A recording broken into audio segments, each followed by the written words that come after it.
Throw the slack, you fucking moron!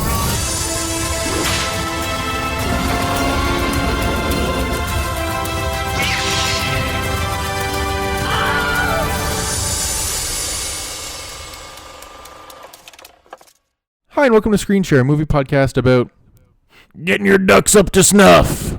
My name's Calder. Yeah, you're gonna have to file a 27B stroke 6. There he is. Wow. An incredible reference to 5 minutes ago. And your name's Adam Cook.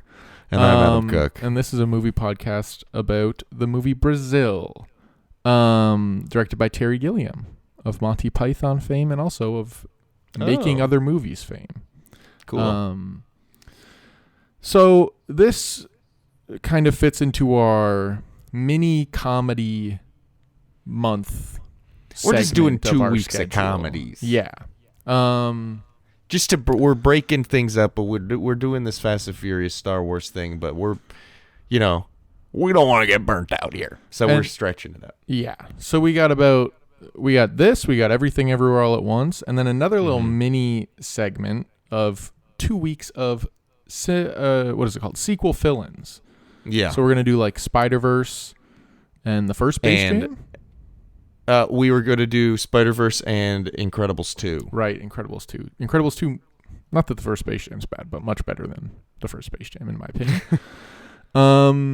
Which is interesting because in the Incredibles episode, you were like, Incredibles 2 is forgettable as hell. And I was kind of like, yeah, it was not, it's fine. Yeah. But I think then we've I watched it again since and been like, actually. But let's not step on 4 wecs from now's content. Because we need to churn it out, brother. I think we should go up to at least 3 episodes a week. How do you feel about that? I was thinking closer to 12. 12 episodes a week, and they're all an hour and a half long. Quick math. No, because I also was thinking that we should probably increase episode length. Just get more content means more followers. So I think we should be doing at least 3-hour epis. If you have 1 million episodes and you get 1 listen on each, you've got 1 million podcast listeners. What a great business pitch. Anyway, this movie, I guess, is kind of about something related to that. This movie is like, I'd never seen it before. I'd heard it was incredible. So when I picked it, I knew it was like kind of a comedy. I like Terry Gilliam. He did like 12, or what is it called? The fucking 12 Monkeys movie. I think it's just called 12 Monkeys. I love forgetting things while I'm trying to talk about them. It's absolutely riveting. I probably need to sleep a little more. But he did 12 Monkeys. I'd encourage it. With Bruce Willis and Brad Pitt. Bradley? He co-directed the first Monty Python, or Monty Python and the Holy Grail. Excuse me.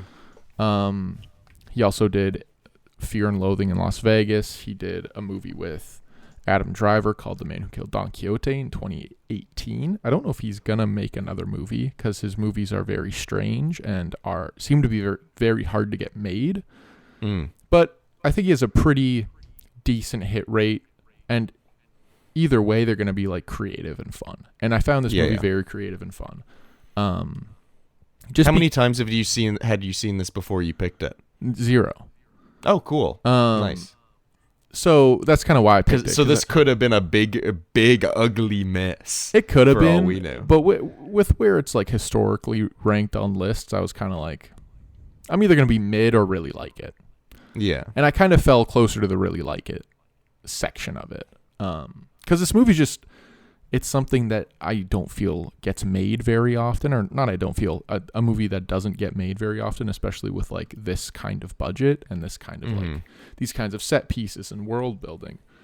Yeah, me watching being like, this movie's really weird. And then like the main actor and 3 side character actors walk into a fully made set restaurant like space with like 35 extras in the scene and all like custom made props in this sci-fi world, and I was like, oh, this movie is like, really weird. This is back when movies got made. I mean, honestly true. I like around the time yeah. This is kind of dated, I guess, now because this came out a long time ago. But like I initially watched it around when the Bob Marley movie was coming out. And that movie cost $70 million, and it's just a biopic about Bob Marley that is fine. And it's just kind of like, why is that where this money's going to? Because if you adjust the budget of this movie to today, it's about $43 million. Yeah. Now, it didn't do very well in the box office, but it did well critically. Made about $25 million adjusted for today. But it is kind of one of those things where it's like, I think it was Cord Jefferson when he won the Oscar. He was like, why don't we try making like, I don't know, $10-20 million movies or $5-20 million movies instead of one $3 billion movie. He was spitting facts during that Oscar speech. And I'm glad he said it there, but it's not like to me, it wasn't like a new thing, because I've kind of always been like, for the last little while, especially since the Marvel stuff kind of started to suck, where I was like, you're spending fucking $300 million on this Indiana Jones movie, and it looks like absolute hot garbage. That could have been like 10 movies in this budget range. Yeah. Now I understand, like, of course it might cost a little more to like make sets now because there's much less talent doing it, right? It's like kind of becoming more of a niche but then thing. fucking get people to get good at exactly, it again. Yeah. It's like how the Disney the 100-year anniversary celebration film for Disney bombed. People thought it was bad. Wish was the film. Bombed. No one watched it. People who did watch it didn't like it. It's now gone to streaming. And it was something like the first 5 weeks. I forget exactly what the stat was, but it was like the first 5 weeks. Or no, it must have been 5 days. Yeah. In the first 5 weeks, it got like 5 days. I think it was like I don't know what it was, but it wasn't getting watched very much. It was something basically. like 150 million people watched it or something. Probably like watch hours. Or like 50 million. Yeah. I know there was a 5 in there. But then, and I was like, I don't know if that's good or bad. But then I saw someone talking about it, and they were like, just for reference, guys, Elemental had triple the amount of people. Yeah. And Elemental, it did pretty well on stream, but it didn't like blow the world on fire or like set the world on fire. And it was also in theaters, I'm pretty sure Elemental was. Oh, yeah, it was. Wish and was in did too, better than Wish, I'm pretty sure. Yeah. Also, what's the other princess one that just came out? Fuck, I forget. I don't know. I don't know. God. That is the truth. I do not know. It's weird for us to like talk trash about kids movies, but like, but here's the thing. Why would a kid it's not about the kids star movies. at the tip it's of about a Disney tower? But why does the a thing child is, I care love about kids that? movies. I know. So like, but they just aren't good now for the most part. Once in a while, there's a good one. Pretty exciting. But anyway, to the point that I was making was like with that movie Wish, I kind of got carried away pointing out the fact that it was their 100th anniversary celebration film and it sucked complete ass. But like their idea was that they were going to do a 2D animated film as a celebration, and then they went, oh, fuck, we don't have anyone who knows how to do that anymore. Also, all of the equipment is in a storage room, and even if we got it out, no one knows how to use that equipment anymore. Yeah, it's pretty sick. They've really done a good job about, trying to keep things innovative. But like that's the excuse they made. So then they just did 3D animation, but like cell shaded it, but cell shaded it garbage. Yeah. But what I don't get is like, no, but there are 2D animated films. Look at The Boy and the Heron. It may have even won an Oscar. Are we sure about that? But like, there's 2D animated movies. I'm sure you could find 2D animators, hire them, and then just be like, "Hey, we're trying to like replicate like classic Disney movie," and absolutely you could find people to do that. They're just lazy. I'm talking about the corporate people, not the animators. No, I know. To be clear. Why don't these animators make their movie? But it's the same thing is a big roundabout way of saying this. Like that thinking of like, oh, we can't do this old thing anymore because, well, we don't do that anymore. Yeah. It's like stupid. the same thing applies to like using a lot of real props, real sets, and like it's kind of making a comeback in some senses in like lower budget films, but like look at any Disney Plus show, look at any Netflix show or movie, like you can tell that it was all shot like on a studio with like using as minimal real shit as possible, but it looks so good. It's such a big upgrade over having like a real life person do it, because obviously are you trying to get me to vomit? Interesting. But this movie is like in this. No, it's not fun. You can do whatever the fuck you want. Thanks, man. It's in like a similar vein to like, these are older filmmakers now, but like Jacques Tati and like Fellini, who would make these surreal worlds about like pretty heavy themes, because this movie is about like some pretty heavy shit. Yeah, there were funny moments in this, but for the most part, I spent most of the time being like, there's not a lot of comedy here. Like, there's like, obviously it's kind of it's a more surreal comedy. So like the comedy is less in like the jokes as it is in like the absurdity of what's going on. Yeah. But like, aside from the few like bits of comedy that you can pull from it, it's like a pretty like serious dystopian dark, like it deals with a lot of if not, I don't know if dark is the correct term, but like I guess like there's a lot of themes of hopelessness, a little bit, which I think tracks pretty well into where we're living now. But yeah, I was surprised by how many parallels in this movie could be drawn to like exactly what is happening in real life right now. Yeah, and this movie came out in like 85. Yeah. Which is insane. But it's like, the thing is, there are people who like somehow can predict sort of where the future is going. Obviously, this is much more like aggressive and whatever than what our real life is. But like, well, this is very like 1984 a little bit, which was a big inspiration. Here's a little tidbit. Here's a little fact. Hey, Calder Fact Corner. Terry Gilliam wanted to call the film 1984 and a half. But I don't think they could get the rights to do that. So they settled on the title for Brazil, which I think is kind of a bad title, because they just were I think it's a bad title. They were just like, the song? Well, I guess we'll use the song's title? Sure. They could have come up with a better title, for sure. Yeah, they could have. But I, like, it's just so, like, eerie, but so well done, where it's like, I understand what you're saying, where there's not a ton of comedy in it, and I think it's because Jonathan Pryce, who plays our main man in the movie,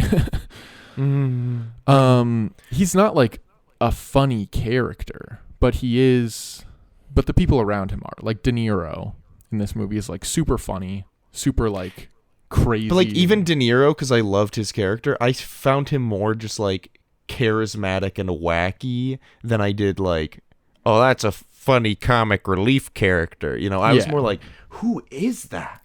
I want to know more about that guy. And he's in it such a little amount that I was kind of disappointed. But it also made it better for me, because then when he showed up, I was like, whoa, it's Tuttle. He's coming to save the day. But Bob Hoskins also, and his partner, who I can't seem to find the name of, which is pretty sick. Like the actor. I think it's Brian Pringle. Anyway. But Bob Hoskins is like a government employed heating engineer guy who's like very aggressive, willing to like break. It's like he's in the mafia, except he's a government contracted guy. And he's bad at his job. Yeah.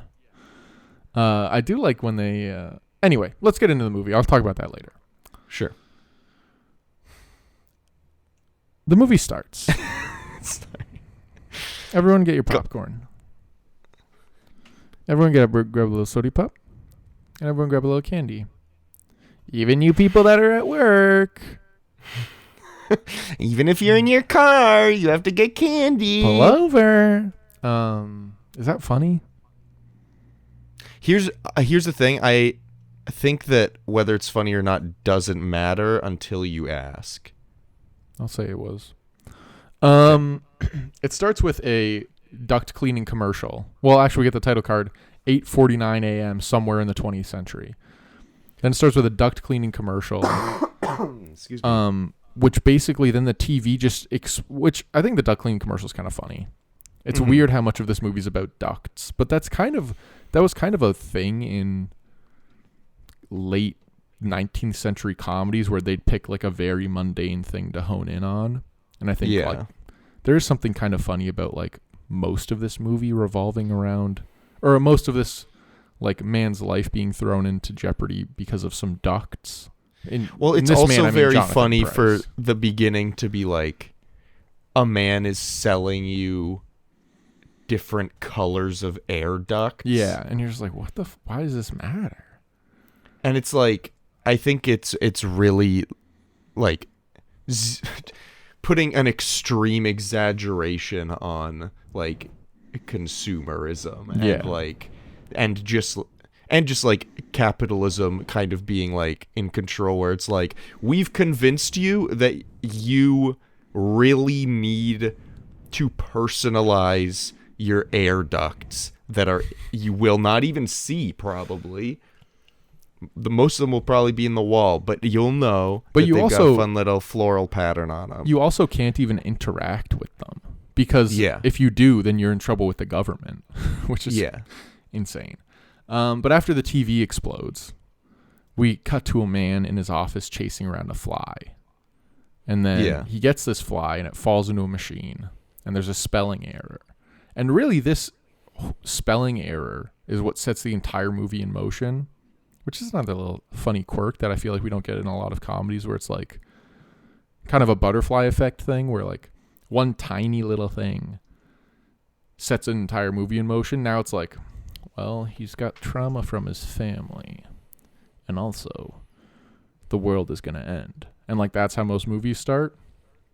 I found it fun that this was just like a fly's in this machine, and then this guy who's in this dead-end job that he kind of likes because he doesn't really have to try that hard, has to try and figure it out, and his entire life gets flipped upside down. Yeah. And not to spoil the end of the film, but ruined. Yeah. Oh yeah. Which is just great. And he's not the only one either. It doesn't just ruin his life. It ruins a lot of people. A lot of people's lives, yeah.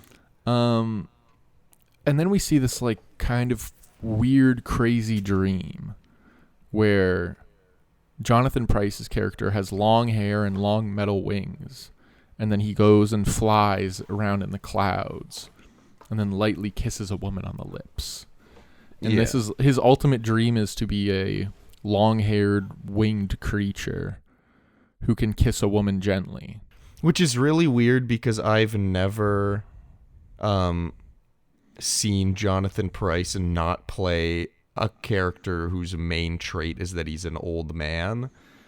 Yeah, it is kind of weird to see him in this movie and be like, I guess he was young at some point. But it's fun to not only see him in like a young leading man role, but then also see him in like, he is a hero. Like, or I guess supposed to be like. Yeah. But I kind of like it, like, because he doesn't actually, because he still kind of plays like a like bumbling kind of, I don't know, just like he's just like a bumbling slacker. Yeah, he just doesn't really care. And he's like, he isn't really caught up in sort of what's going on with everyone else, where they're like constantly trying to look better, or like he's not caught in the consumerist thing. Which, here's a little side note. Alternate casting for the role of Jonathan Pryce's character, I think his name's Sam Lowry. Am I lying? Yeah. It is Sam Lowry.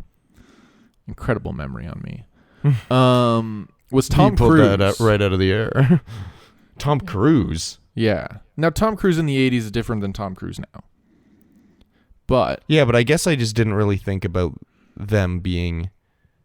contemporaries. Yeah. Yeah. But I guess Tom Cruise just Here, is also an anomaly. Let's do a sexy little Google search, see how different they are in age. I'm going to guess it's less than 10 years, and we're going to be shocked. I think they're going to be the exact same age. Oh, it's a little more than 10 years. It's about 15 years.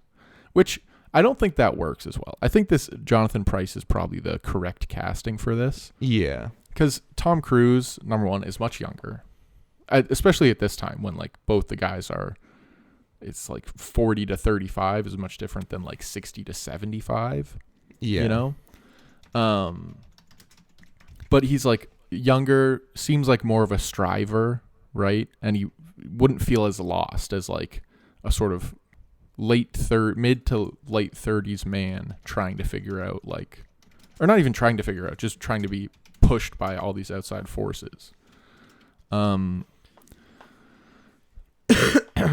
was about to pitch another lead, but Give it to me, baby. I was going to say Christopher Lloyd, I think, could do it. That could be good. But Was he working on a little movie called Back to the Future, like Part 2 or whatever? He was. Yeah. Because I looked up what age he was in 1985, because that's when Brazil came out, and it says that would put him at 46 years old. And I was like, oh, so probably a little too old for Brazil. But then it was like during the filming of the original Back to the Future. He was in 1984. 1984. Yeah. In the first Back to the Future, he was 46. That's crazy. Yeah, that's He wore prosthetic makeup to appear 30 years older. I guess they did. In They his kind of did that with 19 everyone, though. Right? Oh yeah, I guess he did look younger But even then, in the shock white hair. 1955 scenes. But in the 1955 scenes, you could be like, this man is at least 60. But I guess that's 60 now. I feel like we don't appreciate how much better old people look now than they did back then. That's true. That is true. Like Anti-aging is a legitimate thing. Yeah, it's probably all the adrenochrome. So this woman that he sees, as he's trying to track down this lead, he's given this lead by his boss, Mr. Kurtzman, where like they've captured someone over some money and they're trying to like get this money out of him. So they capture this kind of random man by cutting a floor or a hole in the floor or in the roof, I guess, of his apartment. Yeah. Blasting through the doors. And I think they also blast through the windows as well. Capture this man. It's pretty harrowing, honestly, how like the children and wife of this man are just kind of freaking out. Yeah. It's pretty horrifying, actually. Which is literally what Trudeau's going to do to us. I shouldn't say stuff like that. No, probably not. Anyway, he's not going to do that to us, I don't think. They don't have the technology for that yet. No. They just cut straight through a floor. As he's tracking down this lead from his boss, Mr. Kurtzman, who I think is also a pretty funny character, and like how just unconfident he is and how like easy it is to like fuck with him. Yeah. I do kind of wish we got a little bit more of him after Lowry left. Like, I wish even if he just called him and was like, hey, could you please come help me? I don't know what I'm doing. And just have Lowry be like, no, I'm kind of busy right now. I'm sharing this desk or like through have to call in a favor from him or something. Yeah. Just because I was like, he spent so much of the time being like, you can't leave. I even sent in your rejection myself because I don't want you to leave because I don't know how to do my job, because Lowry is better at his boss's job than his boss is. Literally all of us, though. But then Lowry leaves and we don't really see the fallout from that. Even if there was like a bit where like, I mean, maybe there is, maybe I just wasn't looking hard enough. But if like there's like a paper boy selling a paper and the front page was that like Lowry's fired. Lowry's old Kurtzman. boss's like department is like not doing well. It's like things are going wrong left, right, and center. Yeah, I'm sure I he's don't know, probably man. out of a job as soon as possible after Yeah. Lowry leaves. But I love when he like picks up the phone and his voice is high and he's like, and then he just quickly readjusts it to be low. It's just a great way to Yeah. introduce the character. So Lowry's chasing this down this lead that he got from his boss, who was like codependent on him. Yeah. And while he's chasing down this lead, he sees the character of Jill Lyton, played by Kim Christ, who is, I guess, his sort of like muse in a way for doing the whole thing, because it quickly becomes not about trying to like figure out what's wrong with this guy or what's happening to this guy, and more about just finding her. Yeah. Because I guess he sees her in his dreams and then feels like she's his way out of this life. Well, and it's pretty suddenly too. Yeah. Because I thought that he was kind of like going after her because he dreamed of her, but also because she would know something about the whole Tuttle family situation. But then when he does eventually like get to her, she has like all this evidence and stuff that she's trying to get through, and they just like leave it on the ground. Yeah. And I was like, oh, well, maybe they were just in a rush. Now they'll talk about it. But he doesn't talk to her about that at all. He only talks about how he dreams of her and is in love with her. Yeah. Which is just a pretty chill move if you're trying to seduce a woman, I think. Yeah, he did a horrible job. Guys, if you're trying to get a girlfriend, number one, jump on her car. Okay? Yeah. And keep holding on for as long as you live. And keep bothering her. Well, because I knew he was going to flop because he's an awkward guy and is chasing after a person that he dreams of. But and he's really has not never met. looks-maxing enough. Correct. But he also flopped harder than I thought he would. He handled it about as bad as he could. It was pretty horrible the entire time. But then, and she's kind of like, this guy's a joke. Tries to get rid of him. He stays. Keeps trying to get rid of him. He's still there. And then she's kind of like, all right, I guess I'm stuck with you. I may as well just accept it kind of deal. Mm-hmm. But then they like, it reaches this point where all of a sudden she's into him. Yeah, that's kind of a thing that happens in old movies. It's kind of like Stockholm Syndrome. Yeah, it didn't. I didn't have a clear reason why she would, if like have any like he made her lose her house. Apparently, Terry Gilliam didn't really love the performance that was given and chose to cut or like edit a lot of her scenes. Interesting. So I feel like that could have contributed to it, because it is a very quick turn where she's just kind of like, all right, now I'm into you. Yeah. Some other choices for this role, just to give a couple potential recastings. Ellen Barkin, Jamie Lee Curtis. And there's some people that the people listening would not know. And Madonna. Which, I don't know. I feel like maybe Jamie Lee Curtis could have been a little fun, but also, who really knows? Yeah. Because the character is like pretty. It's kind of like Linda Hamilton in The Terminator, where she's just like tough girl, can kind of do it on her own. Yeah. But except in this movie, she decides to, or maybe doesn't decide. I don't know. Maybe it's some sort of like hypnotism, where she falls in love with this weird man, this strange skinny man. So there's a lot of stuff that happens in this movie. Like, it's literally like, it feels like there's a lot of scenes, and there's like a funny thing to talk about in all of them, in my opinion. Yeah. Like there's the scenes of Lowry's mom talking about her like plastic surgery that she's gonna get. All I could think watching the scenes with like the mom were people like losing their, especially at the beginning when I was still expecting it to kind of be like a more traditional comedy.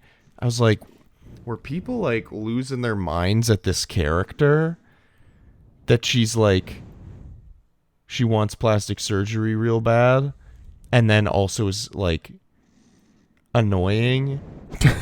You know what I mean? Because her whole thing is that she's like, you need a job, you need to get a promotion, and every time that her son is like trying to say something, she interrupts and is like, meh, meh, meh, meh. And I was like, but Adam, you don't understand. That's what women do. No, I'm gonna disagree on that one. But like, I'm kidding, of course. I didn't find the mom very funny for literally any portion, but I did find the mom's friend funny, because the mom's friend is the one that like constantly her plastic surgery keeps fucking up, and she keeps looking more and more wrapped up and more in poor shape. Yeah, she's just like in a full body cast by the end of it, basically. Yeah. And she's also got the daughter that yeah, he's not interested in, and she's also not interested in him. Yeah, I didn't know how to feel about that. How like he's like, I'm not interested, or no, he didn't even say I'm not interested. He was just like trying to be polite and being like, I hope you understand, like, you're a very great person, and her kind of being like, no, it's okay, I don't like you either. And he like looks at her offended, and I'm like, what, only you're not allowed to like her? Like she has to like you. Well, because in his mind, she's obsessed with him. She always wants Yeah. to go see him. But then, obviously, she's actually not. And her mom is doing the exact same thing to her. Yeah. Which is kind of a funny little thing. And I think it was a little more common back in the day because, you know, before the internet, you had to go out and meet people. With your mom. Well, actually, yeah. Your mom better be the best wingman ever if you're living in the 80s. But, like, I feel like it was a little more common for people to get set up by parents or, like, family friends or things like that when they weren't, you know, meeting people at bars and doing unspeakable things to each other. Just how I see the 80s. This is my perspective on the 80s from what I've seen of it. From all the things When were you I've born? seen. When were you born? Sorry. Sorry, I gotta have to do some math.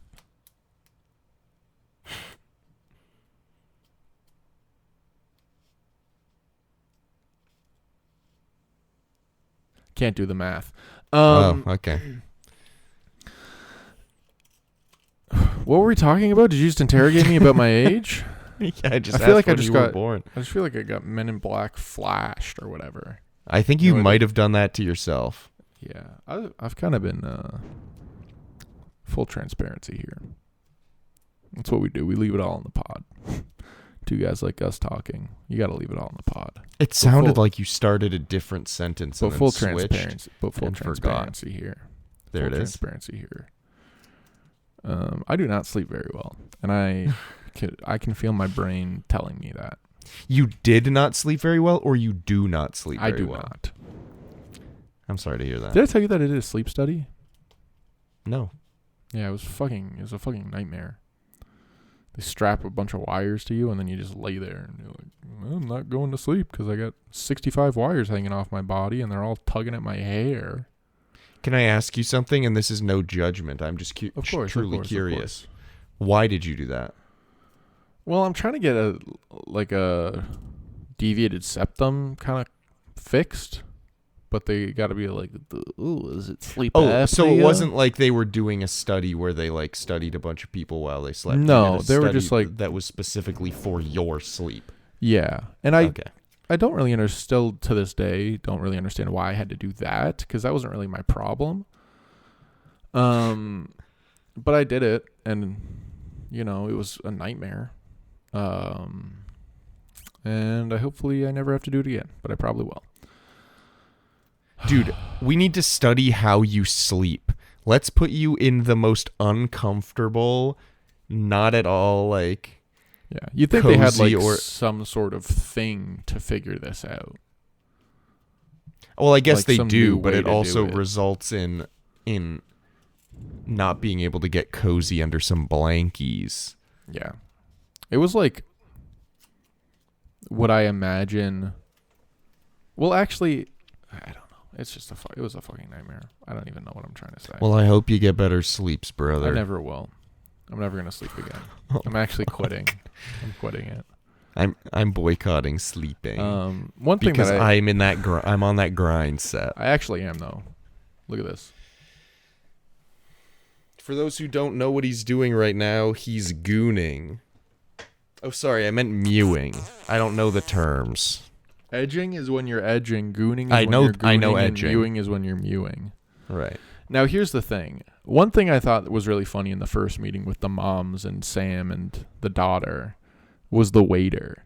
Mm. I love that this guy is so aggressive about having the people say the numbers for their meals. Like, he Mhm. can't get over it.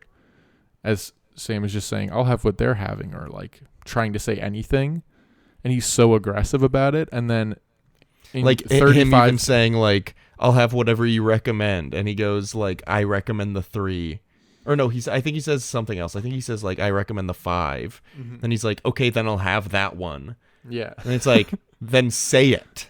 And he like won't take the order unless he says the number. And then he says 3 or something. And then the waiter's pissed off that after all that time, he didn't even take his recommendation. And then I think in like that's what happened. 45 seconds to like a minute and a half, the waiter's back and it's just a pile of slop on the plate. Like, it's not like they're Mhm. making some sort of incredible meal. They just have to like click a button. Well, it's like 3 scoops of slop, different colored slop, but the plate has a picture of what they're eating. It's So so my sick. assumption was that it was like just gooey garbage that tastes like the thing that you ordered. I'm so excited for that, for McDonald's to do that next year. Fuck me. Oh my God. I'm actually like not. You know what I learned about today, since we're talking about dystopian shit? TikTok shop. Oh, that you can just buy shit on TikTok? You can just buy shit on TikTok, and people can post shit on TikTok to sell, and then you can like pair it with creators and they can get like commission for it for advertising it, and it's like, what the like it's not in Canada, thank goodness, but like apparently in the US a lot of people are having a thing where like most of their feed is just people selling them shit. And it's That's like so it was sick. already that, Mhm. so it being more that is yeah. And they're definitely saying, well, before they weren't saying, but they're definitely saying that they're making money off it, obviously. It's not false advertising Yeah. or like illegal advertising at all. Never could be. It's kind of like the thing with Amazon where like these Gen X freaks are so excited about the fact that you'll be able to be watching some sort of event or something on your TV and then be able to immediately order it through Amazon. Like, that's a cool or good thing for the world to have or be happening in the world. Yeah, I don't want 'cause that. It's horrible. I would like any excuse to leave my house. Yeah. Sorry, my basement apartment. I do feel like it's important to clarify that, given the subject we're talking about. But but like, we're moving towards the point where, which is baffling, young people are like, please let me go outside. Yeah, it's Like, wild. but there's these also kids- nothing to do out there. But these Because kids these everything days don't out like there to is go high outside. rises. These kids these days don't like to go outside at all. Yeah. Why are these Like, kids on their dude- phones all the time? Fucking hell. Oh, I'm getting angry. Oh, Well, that's I what think Brazil's about- supposed to do to you. okay, you got to stop bringing in like International names, conflicts? I guess. I was more going to say like this is the kind of shit I'm thinking about like almost every minute of the day like recently. No, it's fair. The fact that like it's just fucked up, and it's mostly because Gen X dudes didn't get enough love from their dad or something. Yeah, something like it's that. just wild. Yeah. There will be times that I'll be on my phone and then I'll check the time and I'll be like, oh, actually, I've been on my phone for 3 hours. Yeah. And that makes me want to bury my head under a mine and then have Bigfoot stomp on it. Just get a really dog shit phone like me. Mine barely fucking works, so I don't use it. Yeah. I got a Galaxy I have started S9. putting timers on apps that waste my fucking time. Why don't you just delete them? Because, like, with a lot of them, I do genuinely, like, get enjoyment out of them. But, like, you know what it is? It's like when I'm eating a bag of Skittles, and, like, the first, like, 5 Skittles, glorious. Yeah. The following 10 Skittles, like, yummy. The next, like, 10 Skittles, they're just kind of filling of, like, a need to put it in my mouth. And then the next 10, it's like, now I'm not even enjoying them. You know? It's the same with social media, I find, where I'm like, when I'm on it for a bit, I'm like, man, I'm watching funny videos. Whoa, I'm learning new things. Whoa, I'm staying informed. But then it just, like, hits this wall eventually where I'm like, now it is sucking out of me rather than, like, putting in me. It starts sucking instead of blowing, you know? Yeah, I love when the suck and blow happens. Hillary's getting a call right now. Sorry about the disturbance. Anyway, we should talk about the movie a little more instead of just complaining about our lives. I mean, I think it's worth kind of talking about, like, the parallel, because there are a lot of parallels to this movie. Yeah, so much of this movie, like, is covering, like, hyper surveillance, like, the fact that it is so easy to do things when you have the power and the resources, but it is impossible to do anything when you do not. Yeah. And how, like, it's like I filed my taxes recently, and, like, it's a horrific job. Yeah. Yeah. But there's it just, like, there's a lot of websites you can go on. Like, I had to log on to, like, CRA, and, like, I had to log on to, like, all these government websites and these tax websites, and they just make it about as complicated as they possibly can. It's incredible. One, for confidentiality reasons, sure, but also because they will make more money if people don't know how to file their fucking taxes. Which is just sick. It's sick that they know exactly how much I've made because they have every T4 that I have, but also that I have to do all the work. Yeah. And then if I don't do all the work well, then I get in trouble. Yeah. And they take money back. But it's the same way in this movie. Yeah. How, like, when Jill is trying to, like, file a complaint that they went after the wrong man and killed him.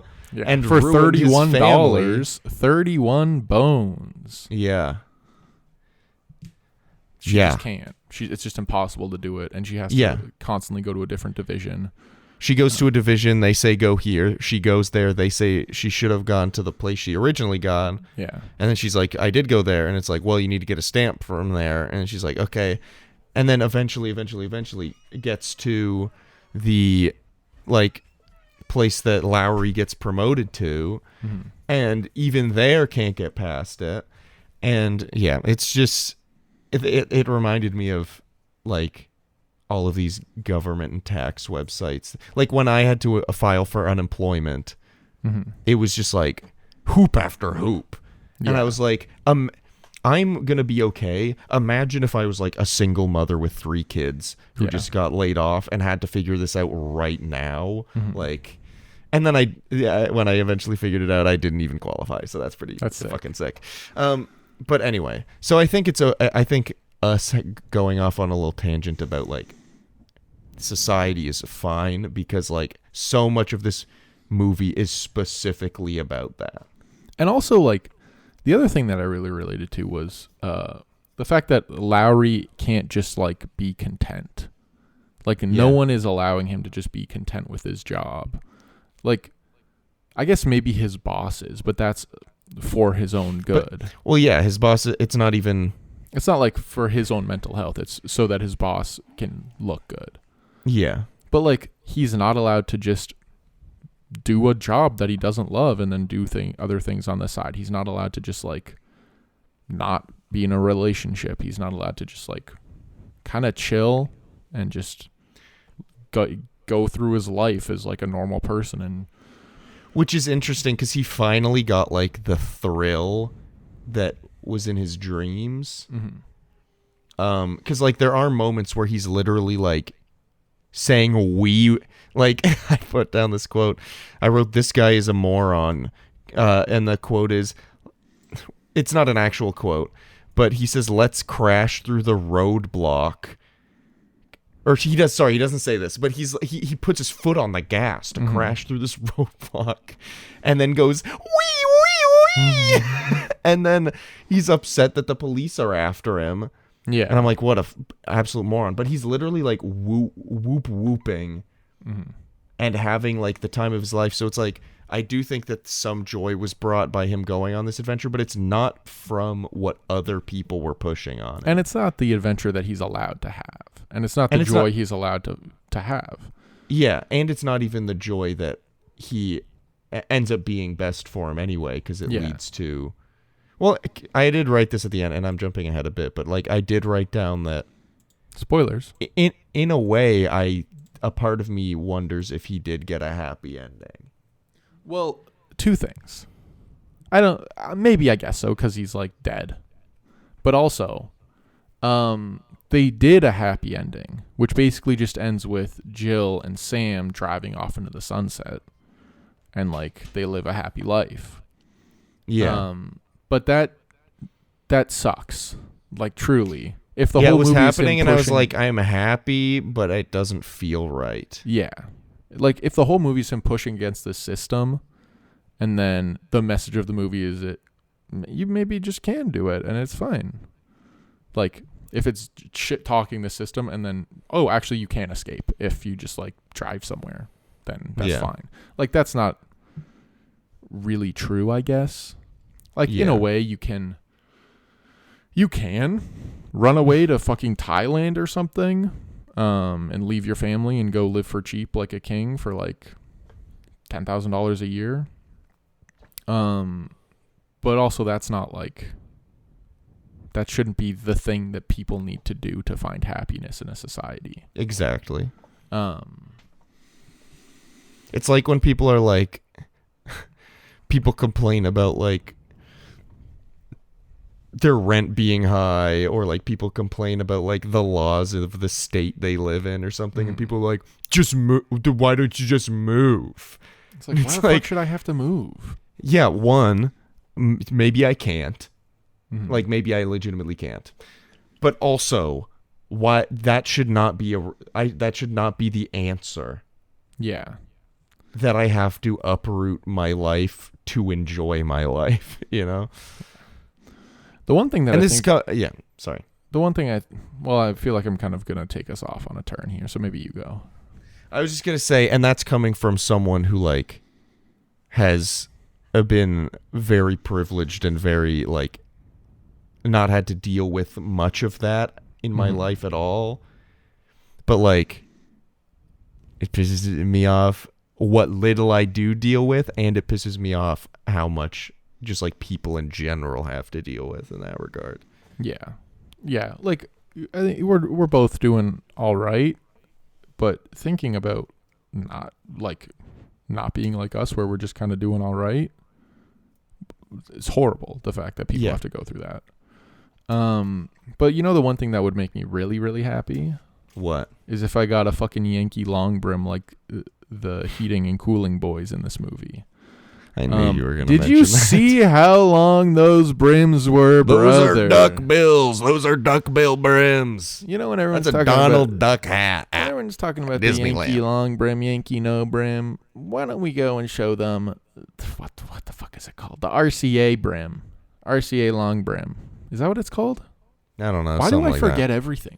Why is my brain broken? No, but and never here's the working? thing, though. All the names of the things in this movie are like intentionally boring as fuck. which is great. Like it's information retrieval, information disposal, information consulting or something. Information records. Yeah, it is. Like it's very boring, but I would like to. This is more just a personal thing where I'd like to at least remember something in my entire life. I did like the Yankee long brim. I don't know. I feel like we've talked about a lot of like kind of depressing stuff. Yeah. So bringing up the Yankee long brim is a good turn from that. One kind of like another kind of sad thing, I guess, in this movie. It's not really like it's played a little for comedy, but when you think about it, it's kind of sad where he goes to the Shangri-La, and then as soon as he gets there, there's like kids playing like cops and robbers, but they're like frisking each other down and shit, and you're like, oh, that's just so like gross that's how these kids in this world have grown up. Yeah. The true fact though is kids today have definitely done that. Well, I frisk more people down than I don't, if I'm being completely honest.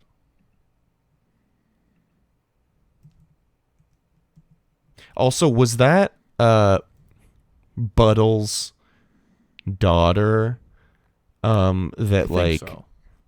Yeah, that was like told Lowry Jill's name, because then she says something like, "I'm waiting for my dad." Yeah, I think so.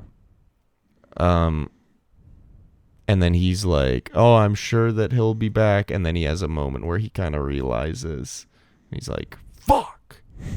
Well, he's not like that. I think he just walks away. But that was me. Yeah, watching. Shit. Fuck. Where do we go from here, huh? Let me look at my notes here. Everyone in the movie's like obsessed with TV, which I think is tracks. Yeah. But like at the beginning, everyone's watching something on the TV. Jill is in her bathtub with a mirror that is pointing to a mirror that is pointing to the TV, which I thought was cool and interesting. And they have like these big magnifying glass screens. But the thing I found interesting is it's because the screens are small. Yeah. Like they just can't figure out how to build a bigger TV, or I guess maybe in this world it's cheaper to build a small TV and then a magnifying glass than it is to build a big TV or like a big computer screen or whatever. Yeah. Or maybe that helps them pack people in more because they don't have to have such big monitors and shit and like big computers. Maybe. Because because I was like trying to figure out what that system was, but then there's that shot where, because every time that someone would be like on a computer with the big screen on it, I'd be like, where's the computer? There's nothing. Like, what are they typing? I can't see. Because at the angle you'd be at, you can't see anything through the magnifier. But then also I'd have a hard time finding the computer because it's so tiny. But then there's that one shot where Lowry, yeah, thank you, is like in his boss's office on his computer finding something out, and it like does almost a full 360 pan around him, so you see briefly the computer magnified through the magnifier, but then it also goes around and you see his face magnified the other way. And I was like, oh, not only is that a cool shot, but also it like made me understand so much more. And that comes into play like a couple more times down the line where there's magnifiers. Like there's a point where he goes into I think it's after he goes up like that service elevator that's like the special elevator maybe. Yeah. I think that's the one. But like he sees all of those papers that are like printing out a bunch of text, and they all have big magnifiers in front of them. I thought that was cool. And I think that was the stuff that was being typed by the woman who was transcribing the screaming. Which at the time when that was happening, I assumed that she was like a 911 operator type of person where like people were calling in crimes and she just had to transcribe the call. And unfortunately she was on a call where someone was like burning or being shot or something, so it was screaming. But then at the end you're like, what? Oh, it was actually like the documentation of a torture. And I was like, oh, pretty sick. Man. And like the room next to it. Yeah. That he would then be in very soon. And it's like, what in the hell? Yeah. It's I don't know. I just love the world of this movie. And I think there's just so many cool, like, maybe slightly heavy-handed, but like fun little touches. Like I thought the Consumers for Christ little bit was kind of funny because it's like, it's pretty on the nose in my opinion. I think the fact that like Helpman has this like sick decked out wheelchair is like pretty cool, where he just like has a much nicer wheelchair than everyone else. I was just like, but it's a lazy boy. I thought that was funny. Yeah. I thought how horrifically wrong the YouTube subtitles was kind of funny because they're like so bad. You rented it on YouTube? Yeah, I rented it on YouTube. What about you? I used a website. Whichever streaming service it's on. I would love to advertise the website that I watched this on. You can do it. No one's fucking listening. No, but I know no one's listening, but I also don't want to. I never want it to go down. Okay, tell me after. No one's gonna you've listen. Told me about it before. No one's gonna listen to this portion. It sounds like a porn website, but it's Braflix, Braflix, and it has an incredible UI. I think the UI is better than Amazon Prime, Crave, most of them. And you can there's subtitles available for most things, and if there aren't, you can in the UI search the web for subtitles to input. That's pretty cool. Which is pretty neat. Anyway, so I don't know. I feel like we aren't generally interested in talking about endings of movies, but this movie ends with basically Lowry. I feel like this one's important. Yeah. There's like a big gunfight. Him and Jill are like running through the building. The building gets blown up, and then they start driving away happy, like after their big chase. Well, I feel like it's worth rewinding it a little bit to Lowry and Jill are like running away or whatever. What happens right before oh no, they just make it back to his mom's house. And she stays there, and he goes back and basically puts in the system that Jill is dead to save Jill. Then he goes back. She's wearing like a wig and a dress and is surrounded by a veiled bed that makes her look exactly like she did in his dreams. He has the night of his life. Everything he's ever dreamed of comes true. Way better. And then in the morning, SWAT breaks in, takes him, and then off screen, we learn later, but Jill is killed for resisting police or something. But he doesn't know that. But Lowry is taken, and you see it from his perspective in like a first person, where he's in one of those full body bags that they keep putting people in, that they put Buttle in at the very beginning. And he keeps being like, you see shadows of like people in the background having the same thing happen. He's being hung by this body bag on like some sort of conveyor belt, like the doors in Monsters Inc. Pretty sick. And being put in front of basically a bunch of different legal people who are basically just like, so we're charging you with obstruction of justice, you like going 100 through other things, government shit without authorization, and just like list all the things that he's done. And they're basically like telling him his rights and telling him all the contract shit that's going to happen. And then they put him in this big torture room in this chair, and his friend Jack comes out in the baby mask, which looks like the shit from his dreams. Anyway, so then what happens is Jack is about to actually go through with torturing Lowry until he gets shot in the back of the head by Tuttle. Robbie D comes in, and he's badass. He's got that mustache on, looking good, and it's awesome. There's like tons of action, and it's like they're escaping, and then things start to get a little weird. At least to me, the first like real weird thing that happens is Robert De Niro getting covered in the papers. Yeah, getting attacked by the newspapers, which is like a crazy image. Yeah, he's getting attacked by the newspapers, gets absolutely covered. Lowry finally notices, goes over to help him, and it's just a pile of papers. Tuttle's nowhere to be seen. And then it starts to get more and more surreal after that. There's things like he goes to his mother's funeral, but his mother's there.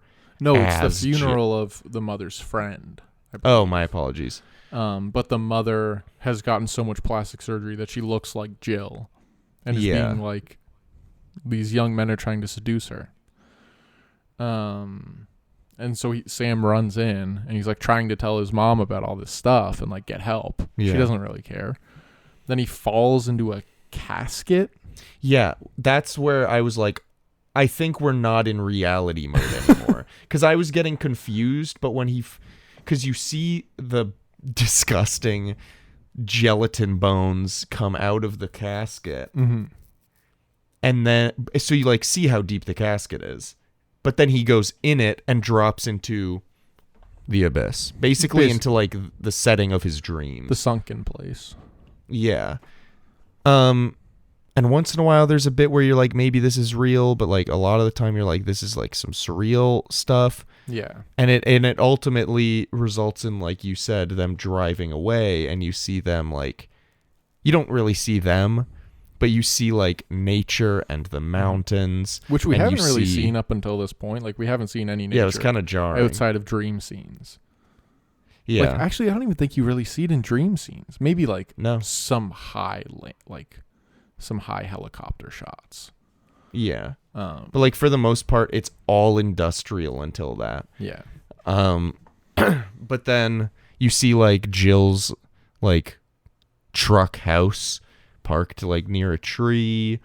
They've got like another little tent set up or something, and it's clear they've like set up a home out of the system.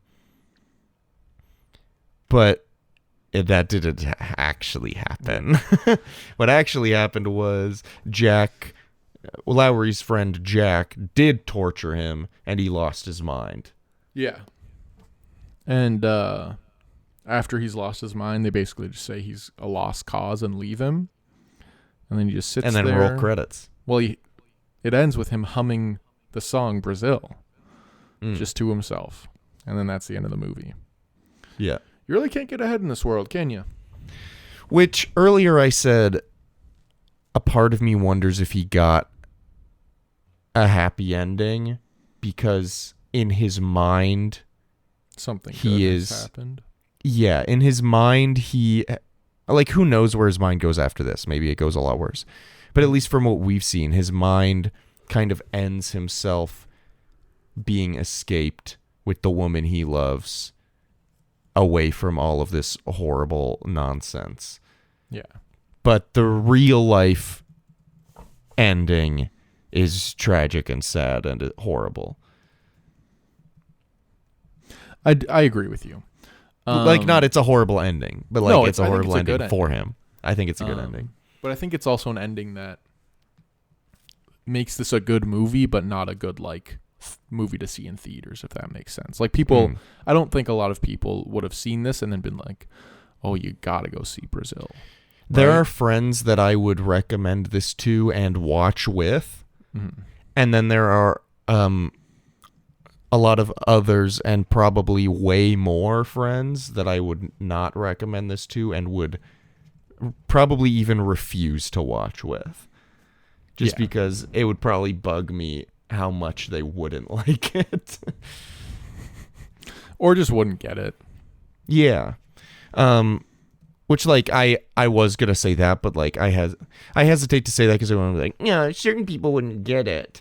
But, like, it's more, I feel like, I mean, it's a thing of, like, people thinking that, like, Doctor Strange Multiverse of Madness is an incredible horror movie. That's someone who has not seen It's so any scary, movies. though. Have you not seen how scary that is? It's literally when she's walking down the hall, it's literally the scariest thing I've ever seen. And that's actually one of the scariest movies I've ever seen. Number 1 on my horror movie list is Doctor Strange. Number 2 is Cyber Strike, Scooby-Doo, Into the Cybernet. Anyway, what were you saying? Basically, it would be the same with this movie where there's certain people who I think would just, like, be like, where's the fun part of the movie? Yeah. And I'd be like, look at the sets.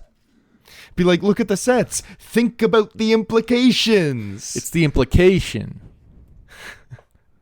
Different topic, but same idea. Anyway, so we've talked about this movie. It's crazy. It's got a pretty crazy concept, and I just wish they made some more movies like this, because I don't think the thing is that people don't have ideas like this anymore. I think it's more that these ideas just don't get made. Or honestly, the closest thing to this movie that I've seen was The Green Knight. Really? Yeah. Okay. Did Why? You saw I've seen The Green Knight. I'm just I just mean, like, as far as, like, like how it just being, fantastical like, it is. Yeah, it just being, like, super weird, surreal, abstract, and it being like it's not a casual watch. Yeah. Like, you kind of need to be thinking about it the whole time, and it kind of leaves you with this feeling of being like, I don't know about that. Yeah. And then, like, given some time, I mean, I don't know where you landed on The Green Knight, but, like, I landed on, I like, kind of liked it. Yeah, I was the same. But, like, that's the closest, like, modern example I can think of a movie, not that they're, like, the same, but, like, a movie like this being made. I think there's a little bit of, like, Barbie DNA in this. Maybe a little bit, because they have, like, similar, maybe not inspirations, but similar, like, like origin points at some points. Like, I think if the Hasbro stuff was a little, it is Hasbro, right? Yeah, it's Hasbro. Yeah. If the Hasbro stuff was a little more pointed and a little more like this, I would have liked the middle section of that movie more. But the Hasbro stuff to me just kind of falls a little flat. Not to redo our Barbie podcast, but yeah. I mean, if there was one I'd like to redo. But Poor Things, I think is is similar to this in a way. And well, Bottoms also is kind of similar to this to me. Olivia famously obsessed with Poor Things. Famously your lover as well. That is also true. But she watched, like, the first 5 to 10 minutes of this movie with me and then had to go to sleep because she had to work an overnight. Sick. That's sick. But in the first, like, 2 minutes, she was like, oh, I could tell this is a movie I'd like. And then I finished it and I was like, yeah, that's a movie that she'd like. Because, yeah, it is similar to Poor Things in a lot of ways. Yeah. I just wish we were making more movies that were bigger swings. Because I feel like maybe Monkey Man is kind of a swing, you know? I was debating mentioning that, yeah. But, like, there's also The First Omen, which is a prequel, a legacy prequel to the Omen movies that's coming out. And there's also, like, I mean, Dune kind of falls into this, where it's like, you've spent $300 or $400 million on Dune 2. We both like Dune 2, but it's like, yeah, I don't know, maybe toss like a quarter of that to some smaller, more interesting projects so that like some young people can start getting into this industry in a little more of a sustainable way instead of like having to do the work for free thing for their 20s. Yeah. The thing about Dune 2, like something like Dune 2 is like, I think it's good. It is awesome that something like that in the scope that it is can exist. Yeah. It's the same thing with like, not that they're quite on the same level, but like with Avatar: The Way of Water, where it's like insane that something of this scale and like as grandiose and extra as this can exist is very cool, and I'm glad that this kind of art can be made. That being said, it's like almost a little bit like weird. It's like watching, like Olivia and I watched we made a deal that she would watch Survivor with me if I watched the Eras tour on Disney Plus with her. Just because she claims she's not a Swiftie, but like there are certain albums or Red? eras, I guess. She's a folklore and Evermore, and what's the And Speak baby, now we Now, got I think. bad blood. no, not that one. And we used But- to get mad love. But anyway, but I was watching that and I was like, it is cool that like something of this scale can happen because it's so much. Yeah. Like it's just what's the opposite of minimalism? Maximalism. It's just maximalism to the max. There's tens of thousands of people in that stadium. There's hundreds of millions of dollars being spent and earned. Yeah. And that like grosses me out, but also It's pretty cool that it can exist. cool that can exist. I think it's Dune- like a little Hunger Games, like, you know.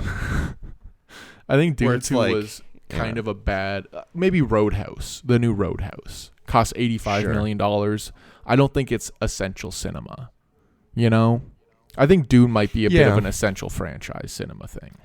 And I think you can probably even argue for like Kong, Godzilla, Empire thing, where it's like people do get a lot of enjoyment out of that, but when you're just kind of rehashing something kind of stupid for no I haven't reason watched for it yet. hundreds of millions of dollars. But like it's like comparing Godzilla versus Kong, the New Kingdom or whatever the fuck it's called, and Godzilla -1. It's like those movies are being made for different reasons, it feels. Yeah. Like one is being made because like, okay, it's time to make a movie. Let's make some money, boys. And the other one is like, what if we made a Godzilla movie That was like this? interesting. That was kind of Yeah. like the old ones. So like I do think that there is kind of like there's so much coming out now all the time. And most of it is being made for the sake of having content out there. Yeah. Why not And- take some swings with that? Well, it's like the new Avatar: The Last Airbender. It's not really new anymore, but the Avatar: The Last Airbender live action show. It's like cool, but like if you're gonna make that, why not make it Good. like that's not what I was gonna say. I was gonna say like why not make it for a reason? Take a other swing. than- yeah. Why not make it in a way that is like, this is the reason we felt we had to make this, or this is the reason we wanted to make it so bad, other than like their passionate fan base. They'll probably Yeah. like this will keep us rolling for a bit. But we're still going to change some core elements to some things so they're pissed off. yeah, so that will be a talking point on Twitter. Yeah. So we're trending. We've been a little cynical this episode, but I like to ask you some questions if you have some time for me and don't Excuse have any me. notes. Yeah. Let me look at my notes. I love Robbie D in this. Honestly, I think this might be my favorite Robert De Niro role. I'm not even joking. What about That I- Dirty Grandpa? I like the idea. We're doing Dirty Grandpa next week. Nope. Mm-mm. We're gonna do Dirty Grandpa. No. I like how when Lowry brought up the 27B stroke 6 to the electrical guys, which, by the way, thinking on his feet to prevent some chaos and some shooting to happen. But I like how just the mention of doing some more paperwork, one of the guys went mad. Oh, like, yeah, he I love lost that. his mind. He started to go insane at the idea of having to fill out another paper. Oh yeah, I mentioned it briefly earlier, but like them trying to escape the police and Lowry pulling a lever to release Jill's house onto the street to get blown up. And then her being like, yeah, I'm still cool with you. For sure. Anyway. It was kind of a shithole. Yeah. I wrote the freedom fighters dabbed on him. They dabbed on them? How did you... Just when Tuttle came down with a bunch of other guys, which at the time I was like, I thought Tuttle was just like a lone guy. Well... Like doing shit. Well, it was a dream, Adam. Well, that's the thing. It was a dream, so it probably is just Tuttle doing that. Gotta love Tuttle, though. I wrote, so that whole thing was just him going insane. Jill really did die, and Lowry really did get tortured and driven mad by his old friend. Very cool. And I wrote, overall thoughts, certainly a bold pick for Comedy Week. Fuck but you. Not a bad one. Look at what it says on Google. I know, even on the website I used it said comedy. You just don't have a funny bone anymore, mister. But I did write, I wrote a bold pick for Comedy Week, but not a bad one. There's humor in here and its absurdity and parallels to real life. A part of me wonders if Lowry got a happy ending in his mind. Anyway. You know what would have been a bad pick that. for Comedy Month? What? Schindler's List. Questions. Is it really literally just Trudeau's Canada? Just kidding. That's not a real question. Is this literally really just Biden's America? I'm just kidding. What would you like your government job to be if you had to work in this world? Not being your publicist. Yeah, they are busy bees over at my publicity societies.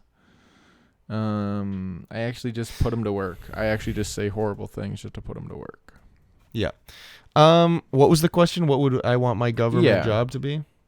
I don't know. You can even just describe maybe something you're interested in, like Well, we don't even see much of the roles. We just see the ones kind of adjacent to what Lowry is doing. I think what would I want to be? I'd probably want to be like paperwork straightening. I'd want to be in the paperwork straightening department. I guess I'd be a waiter. Oh, that's interesting. I like that. Because that's the only job I really saw that was like existed in real life. Well, where the job is like you interact with people. Other than like there's a couple like concierges. Yeah, but like I'd want to be. So I guess a waiter. I'd want to be in the paperwork stapling and straightening business. All right. Would you like to start a cult with me and build? Would you not want to be the guy who gets followed around by 12 guys asking him questions, and he goes, "Yes to that one, no to that one." I think I would actually kind of like that. I think I'd kill myself. It kind of reminds me of Christmas Vacation when the boss walks past Clark and he's got 13 men behind him. Yeah. And then Clark goes, "Hi, how are you? Hi. Suck his dick. Suck a dick. Fuck you. Suck a dick. Suck his dick. Yeah. Eat his ass." It's kind of like that. That's kind of like what I dream my life to be like. You wish you were Chevy Chase. Sorry, I keep coughing. I got to drink water. Do I wish I was Chevy Chase? Like real life. Maybe for like a couple years there. Maybe like post SNL into like Christmas Vacation, and then But kind of pre like Community. Yeah. I don't think he was such a violent racist. Maybe I'm wrong on this. So I mean, he definitely was, but he probably just hit it better. Yeah. You know. Anyway, do you want to start a cult and build our own society so we can shape it how we want and live the way that we'd like to live? Yes, I know it'll never happen, but I genuinely have a dream that me and all my friends and loved ones will buy Start a plot of commune. land together and start a commune. Wouldn't be that bad. It's kind of like The Village. The Village is much more optimistic. M. Night Shyamalan, ever heard of him?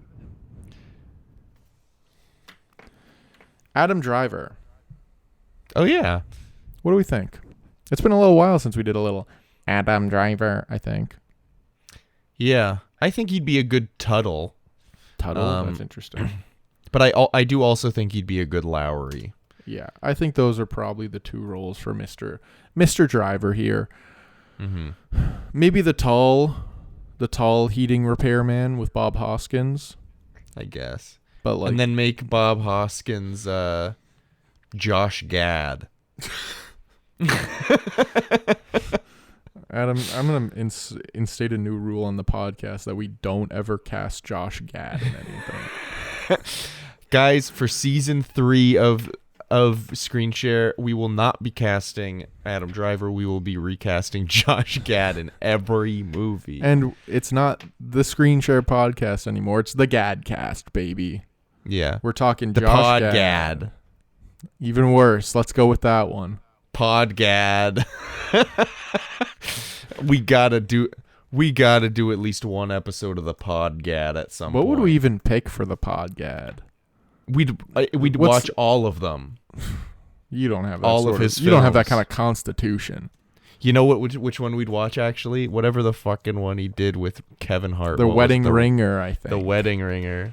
Yeah, which is just horrific. I watched that on cable, and it is. Dude, a part of me's like, now I just want to do The Wedding Ringer next episode, but we can't. I mean, you have the choice. You have the power. You have the power to do it. I'm not gonna do it. Where do we want to put Brazil on the list, my brother? I have to answer first? Of course. Can I give a That's how this range? works. I pick it, so you... Here's the fun thing. I established that rule, and then every time that it's been a one you picked... Yapping. And I have to pick first. Yapping. Oh, wow. Yapping.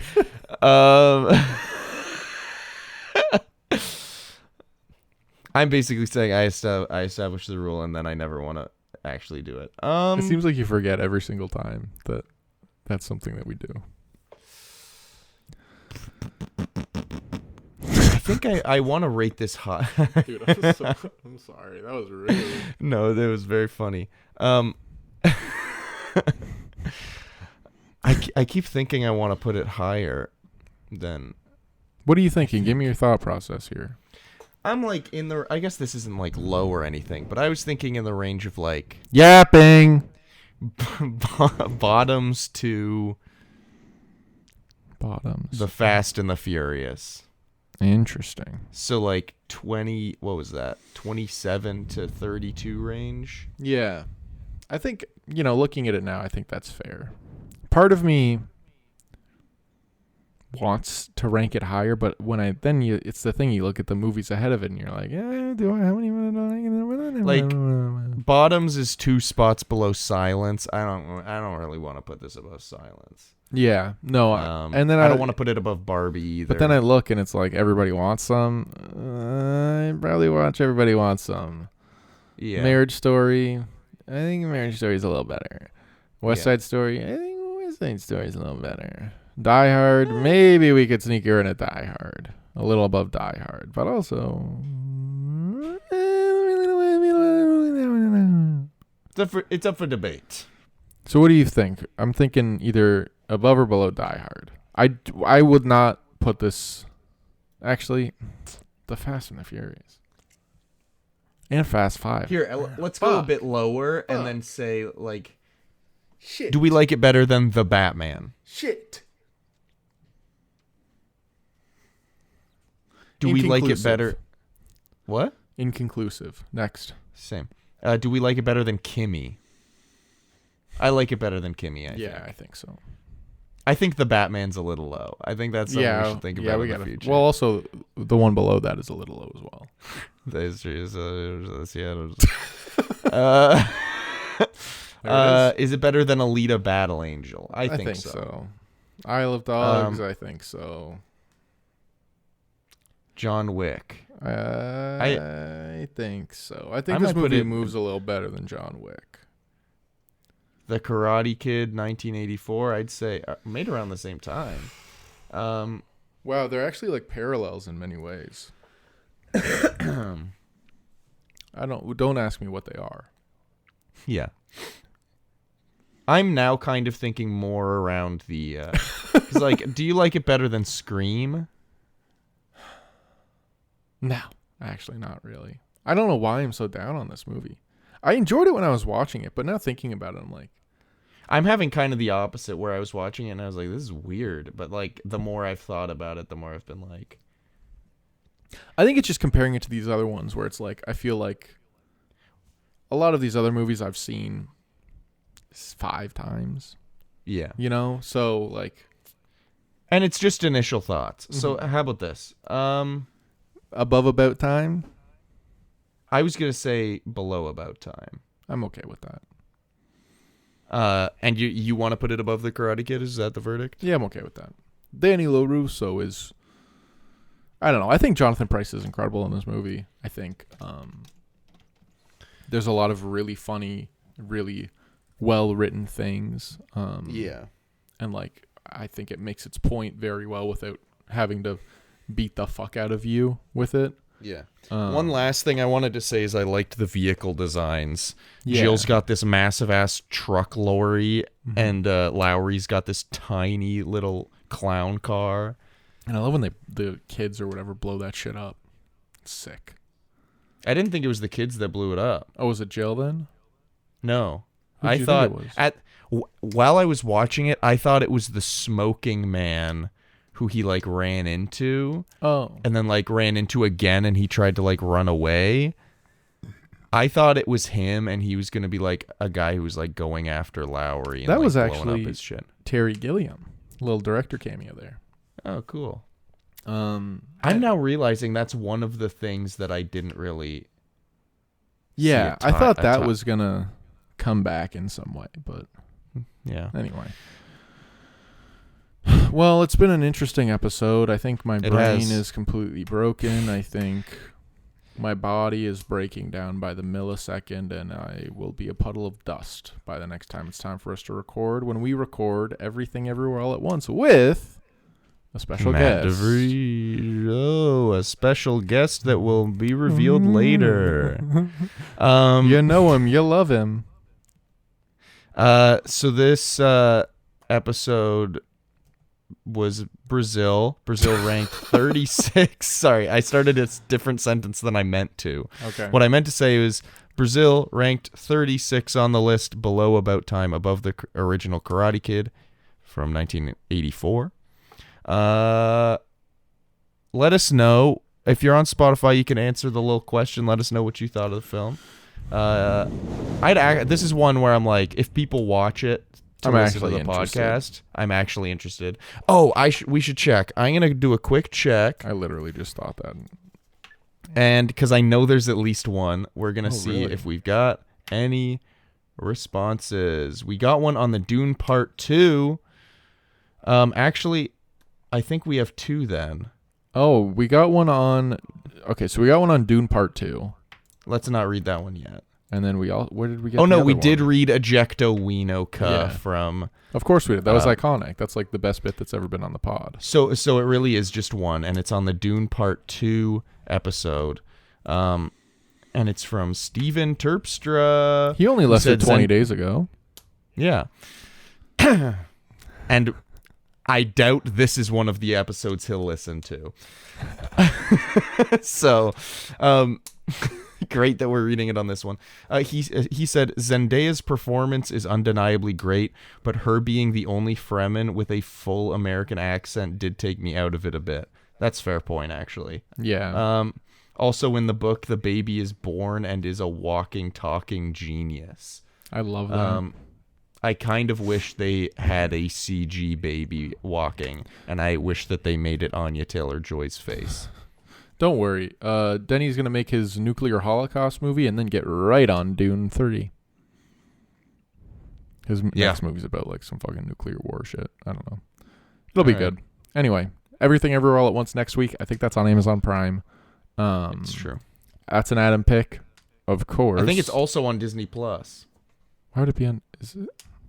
I think it is. Oh, well, it doesn't really matter. They can look it up. It's their fucking job. That's true. Go to I believe it's in it's actually in our podcast description, but you can go to justwatch.com to like find out where to watch movies in your area. All right, I'm done. Yeah, you're donezo? Yeah. I think it's not on Disney Plus. I lied. It's just on Prime. Yep, you're a liar. Thank you everybody for watching. We love you. We appreciate you. We'll catch you next time. Known Bye. scumbag Adam Cook. Why do you say these things?